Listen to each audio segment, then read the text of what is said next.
Hi everybody and welcome back to another video. Today's video is actually going to be kind of like a part 2 to my how to start a phone case business video. On that video, it's one of my most viewed videos with about 8,000 views and a whole bunch of comments, and a lot of these comments are a lot of questions and comments you guys left on the video. Some of them are repetitive, some of them are not, and if you watched one of my more recent videos, I talked a little bit about this video specifically, and I said how I was going to make more phone case videos in the future, and this idea was one of them. In this video, I'm just going to be responding to some of the comments I responded to already in the comment section of that video, but a lot of the comments either are repetitive or I said in the video and people already asked, so I just thought I might make one big video responding to some of these comments just in case some people might have the same question, or you can also leave comments on this video and I can answer more of them. But yeah, this video is just going to be a response video to kind of answering some of the questions and comments people left in that video before. If you still want to leave a comment on that video, feel free, or on this video, feel free. I'm always going to answer them. Most of these comments I've already responded to, which you'll see in the little screenshots and blurbs I put up. But with that said, let's get into responding to some of these comments again. And I've been chilling, watching the ocean with you, baby, up with a slow motion crew. And we up in our clouds when people change, but not us. And we just chilling, kicking it, kissed by the sun. Could be soaked to the skin in the mall soon. I know she got the good vibes when seasons change, but where to say. Okay, so I'm gonna be looking off to the side because I have my laptop here with the questions pulled up. I'm gonna be responding to 8 questions and comments I felt like people frequently asked in the video, or I thought I could go more into detail, or I think some people might want to hear or know about. But this is the first one. It was left by my2b13. And it says, "Hi, I love your videos. It's very informative. I'm looking to start my own business. I want to create my own designs, but I have no idea what laptop or software to use. Do you have any suggestions?" So thank you again. I responded to this one already and I said thank you, but thank you again. So I want to create my own designs, but I have no idea what laptop or software to use. So I use a MacBook, but by no means do you need a MacBook or like a Chromebook or anything like that to do your designs. I do my designs on my iPhone using the Canva app. I have a video up that actually shows you step by step what I do on how I make my designs, and it's usually a mix of, I used Pinterest, Canva, PixArt, and IBS Paint X. I'll also have the video linked right here and an image right here so you can find it on my channel, but that video goes to basically everything I use in my designing process and what I do to make my designs for my phone case. You don't need no like brand new laptop or anything like that. I don't use any special software. All the things I use are free. So yeah, you can just use your phone. You don't need a laptop. And I think all of the apps I mentioned are also for Android. So yeah, that's that question. Let's get into the next question. So the next one was left by Emily Colin. And this is, "Thank you. This video was super helpful, but one question: how much money do you make like per month? Like, how much do you suggest selling for one?" So as you probably know, if you are an entrepreneur, the amount you make per month may not be as consistent as you would like, and I'm not really at the point in my business where my sales are consistent. But in my phone cases, just talking about how many phone cases I might sell per month, or how much I make selling phone cases per month, I might get 1 or 2 phone case sales per month. And since I sell them for about, I think, $8 each, I make about $16 per month selling phone cases. Phone cases is just one of the items I sell in my shop, so I don't only sell phone cases, so that's not like the total amount that I make selling phone case selling just in general. But for my phone cases, I make about $16 a month, and I sell about 1 to 2 phone cases a month selling on Etsy. And also it says, like, how much do you suggest selling for one? So this honestly depends on you. I feel like all the sublimation and custom phone cases that I've seen being sold on like Etsy or Amazon and stuff, they usually sell them for $15 and above. But personally, it only costs me about $4 each to make a phone case, so I don't really see the need to sell it for $15. if you don't really have an established brand or you're just starting off. So I still mine starting off at $8 and I do $4 shipping. It's actually $3 and a couple cents, but basically $4 per shipping. So in total it's a $12 phone case including shipping in the United States. And so if you're just starting off, I recommend selling it somewhere between no more than $10 and no less than $5 or $4, depending on how much it costs for you to put together the items and stuff. But yeah, that's what I suggest you do. So the next question is left by Jose Abalos. Sorry if I'm getting these really wrong. You feel free to correct me down in the comment section below. But this says, do you really need the Epson ET2720 printer? That's the printer I left down that I use for my sublimation, because I'm on a budget. When I was doing my research for clothing businesses, people would use a normal printer, simple heat presser, and it's kind of the same. Sorry, this comment got cut off, but I'm still going to try to answer it to the best of my ability. Basically, you do not need the ET2720 printer. That's just a printer that I use personally for my sublimation prints and for my phone cases. That's why I left it down in the description below. But you can use any sublimation printer you want, as long it doesn't matter if it's Epson, Canon, as long as it's a sublimation printer, you can use it. You can also do sublimation on clothing. That's why they mentioned clothing. But yeah, you don't have to use the exact same links that I left down in the description of that video. That's just the stuff I personally use, and that's why I left it down there for you guys to look at. But as long as it's a sublimation or if it's a heat press that fits the dimensions of whatever you're trying to do, that's a go ahead. You can use it. And make sure you just do your research and make sure you're not getting scammed or anything like that. But all the links that I left down in my description of the video, I use personally and I already have, so I know that they work. But you don't have to use that. With that said, let's get into the next question. The next question is left by Puppet Pirate, and it says, quick question, do you make your own art? If not, what are some ways to use images online without getting copyrighted? This is a really good question.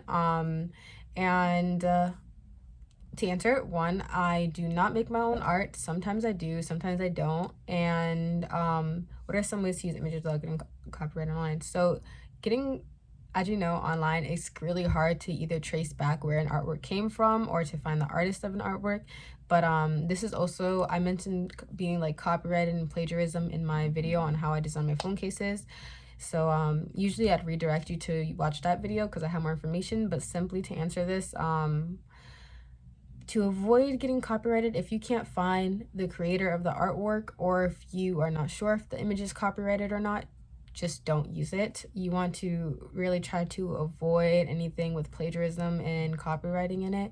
The best thing I would say is to make your own work. I also had someone ask me, I didn't put the comment up right here because I wasn't planning on putting it in the video, but I do remember someone asking me about, is it okay to trace people's artwork?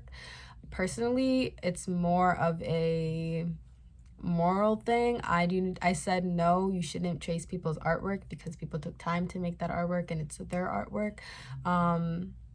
But if it's like a thing that's meant to be traced, like a base or something on Pinterest and stuff, those kind of tracing is okay. But it's not okay to take someone's artwork, trace it, and then say that you made it or take it as your own. But if you want more information about copywriting and what images you can and can't use, try to check out my how to design a phone case video that I left on my page. It was a really good step-by-step video and easily to understand on what images you can and can't use and how to make your own artwork and how to make your own phone cases without getting copyrighted and have to worry about all that other stuff. Okay, with that said, let's get into the next question. The next question was left by Vonna B, and it says, do the cases you ordered support wireless charging? The cases that I ordered do not support wireless charging. You just have to charge them with the actual cord. But there are sublimation cases out there that do support wireless charging.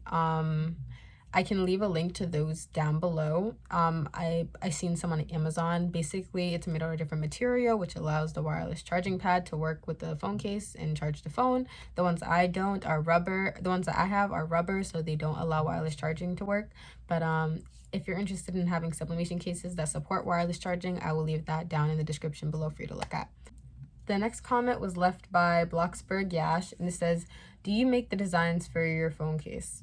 Oh, I already answered that. I didn't mean to put two questions in here at the same time, but this is what I meant by some people, repetitive, which I understand. That's why I thought it was important to make this a video. But like I said earlier, I do not make the phone, for the most part, I do not make the designs for my phone cases. Sometimes I'll make little edits to certain designs, and I'll do that like with my own self in my IBX paint software changes. But for the most part, the cases that I do sell, I don't design myself. At least I don't hand design them, like I don't draw them out and then transfer them. But great question. This one was left by Kylie Marie, and it says on Etsy, it says I have to be older than 18, but I'm 11. Okay, so I wanted to address this comment because I had a few similar comments like this on my page that weren't exactly like this, but this person was basically trying to set up an Etsy account and trying to sell, start their business, but they have to be over 18. And if I'm remembering correctly, that's because on Etsy, to set it up completely, to set up your shop, you have to link it to a bank account, I believe. And that requires for you to be over 18, and this person's 11. So I know there was a lot of young people who viewed my videos and they weren't really sure about how they're going to go about selling their phone cases online because they were under 18, and I'm under 18 as well. I'm 15. But what I said to them was basically, you should either try to get a trusted adult like your mom or dad or your guardian, or somebody else like an older sibling, somebody who is over 18 that can help you set up your Etsy account, because I believe you do, to receive money on Etsy, I am pretty sure you do have to have a bank account set up. So if you're under 18 and you don't have an adult that can help you do that, I don't think you can have an Etsy account. But that shouldn't stop you from trying to sell your phone cases in person or on a different platform that doesn't that you don't need that to do, that you don't need to do that for. But yeah, that shouldn't stop you. I know selling in person is how I first started my business, and I made a lot of sales selling in person, and that's how I was able to work up to the point where I got an online shop. But yeah, you do not need to sell on Etsy if you are not able to sell your products. So don't let that discourage you, or don't let that stop you from trying to sell your products. Yeah, if you can get an adult, somebody who's over 18, anyone who can help you set up your Etsy account just so you can, get money and pay your Etsy bills, then that's what I suggest you look for. Let's get into the next question. The last question that I have for this video is, I want to start this, but I'm scared people won't buy it. This was left by Miriam Abdulakim. Sorry if I pronounced that wrong. So this was a fear that I feel like a lot of business owners have, whether they're about to start their business or they're still in their business. This is kind of, there's no one way to answer this question, but this is something that a lot of people experience, and the honest thing, that the best advice that I think I can give is just go for it. You probably heard this before, but it's really true. Once you start, you kind of don't think about, where you begun. And I'm saying that in the sense where like once you keep on doing it, like once like the days start passing, like you might have had this fear for like, you're like, okay, today I'm going to start selling my business, I'm going to design everything, and I'm gonna, like today on Monday I'm going to make the logo for my business. And once you make the logo, you're having fun making the logo, and you're having fun putting everything together and stuff, and you're not really worrying about, oh, is people gonna buy this, and I say this because you don't want your business to fail. You don't want to oh, I'm not gonna make my first sale, what if people don't start buying my product? As long as you keep pushing along the way, someone along the line is gonna want to buy your product. You just really have to just keep going, even if it seems like you're not getting anywhere. There was months in my business where I've gotten no sales and I was just so down, and then you just heard that ka-ching, and then you seen oh, brought this thing on Etsy, and then your hopes go up. But again, that's the thing about being an entrepreneur, none of your sales are guaranteed. That's why a lot of businesses fail. And but you shouldn't let that stop you from pursuing what you're pursuing. As long as you're pursuing something that makes you happy, and you're putting all your effort into it, and you're giving it really your best shot, and you're doing all you can, you, my friend, are guaranteed to make a sale eventually, as long as you keep pushing through. But yeah, you shouldn't be scared of that. Just have a great product, have a great pitch, be unique, be yourself, and whatever you try to do, try to be the best at what you do. But With that said, that's all the questions for this video. If you guys thought this video was helpful, I can make a part 2. There were some other questions and comments I didn't get to.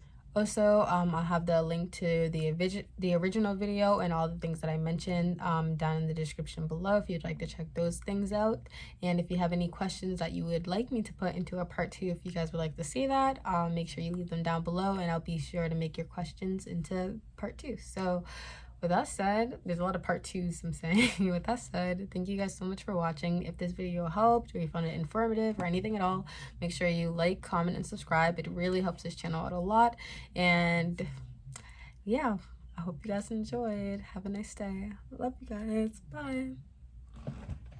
And I've been chillin', watching the ocean with you. Baby, up with a slow motion crew. And we up in our clouds when people change, but not us.